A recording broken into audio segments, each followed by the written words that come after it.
आप कब करेंगे अपने घर वालों से बात? आखिर मैं कब तक टालती रहूं अम्मी को बिना किसी रीज़न के।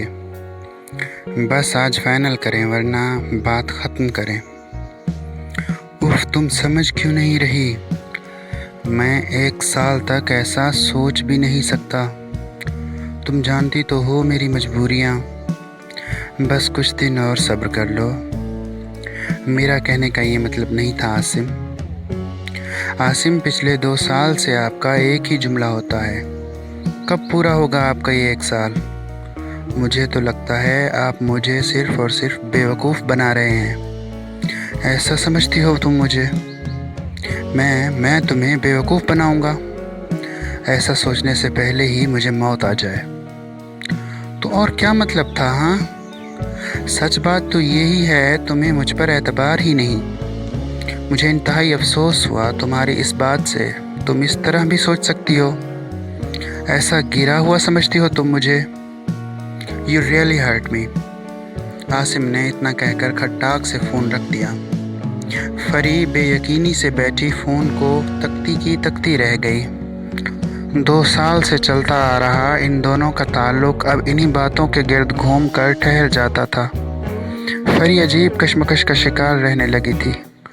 आखिर इस मोहब्बत का क्या अंजाम होना था? उसे कोई मंजिल मिली थी भी या नहीं? आखिर कब तक उसकी कश्ती बीच भंवर में फंसी रहेगी? उसकी नैया पार लगेगी भी या नहीं? वो बस इस एक मकाम पर आकर ख़ुद को बेबस महसूस करती थी। वो इस बात की कायल थी कि जो कुछ होता है तकदीर के ताबे होता है, मगर जज्बा दिल के हाथों वो भी मगलूब थी।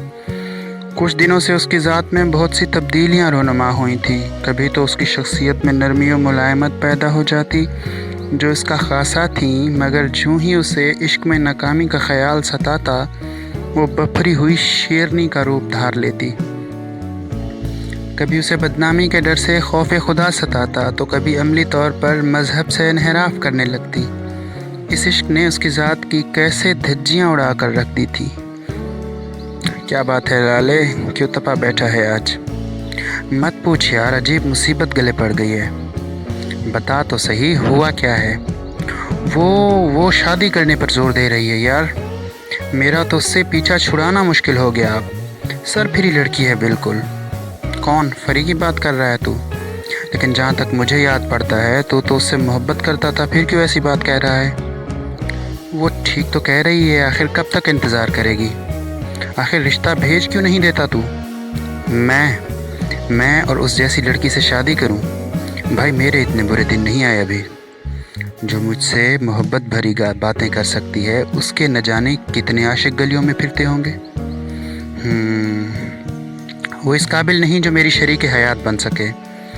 यासिर बेयकीनी से आसिम को देखता रह गया।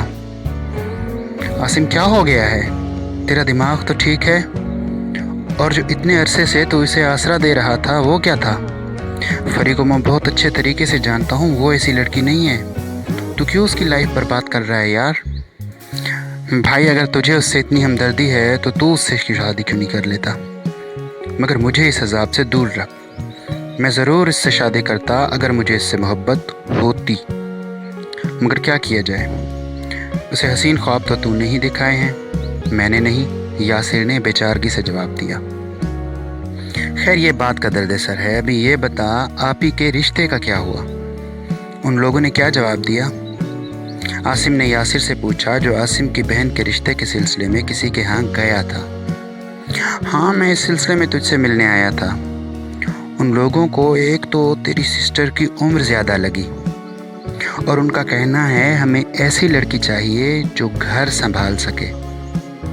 वो जॉब करती है तो घर में टिक कर नहीं बैठ सकती, और बाहर निकलने वाली लड़कियों के लक्षण अच्छे नहीं होते। उनकी हिम्मत कैसे हुई मेरी बहन के बारे में ऐसा कहने की? मैं छोड़ूंगा नहीं उन्हें। आसिम तैश में आकर तेज तेज चीखने लगा। उसका चेहरा शिद्दत ज़ब्त से बिल्कुल सुर्ख हो रहा था। और तू बैठा उनकी बकवास सुनता रहा। आसिम रिलैक्स, गुस्सा करने से कुछ नहीं होता। लोगों का तो काम ही बोलना है, हम लोगों का मुंह तो बंद नहीं कर सकते ना। और फिर बहन बेटियां तो सदियों से अपने ऊपर लगने वाली तोहमतें बर्दाश्त करती आ रही हैं। कभी फरी जैसी लड़की निशाना बनती है तो कभी किसी आसिम की बहन। तूने वो कहावत सुनी है ना, इंसान जो बोता है वही काटता है। फिर तू क्यों बिला वजह भड़क रहा है? जब तू दूसरे की बहन बेटी को बदचलन कह सकता है तो सुनने की भी सकत रख। इस तरह की मज़ीद दिलचस्प कहानियाँ सुनने के लिए मेरे चैनल को सब्सक्राइब करें और बेल आइकॉन को दबा दें। शुक्रिया।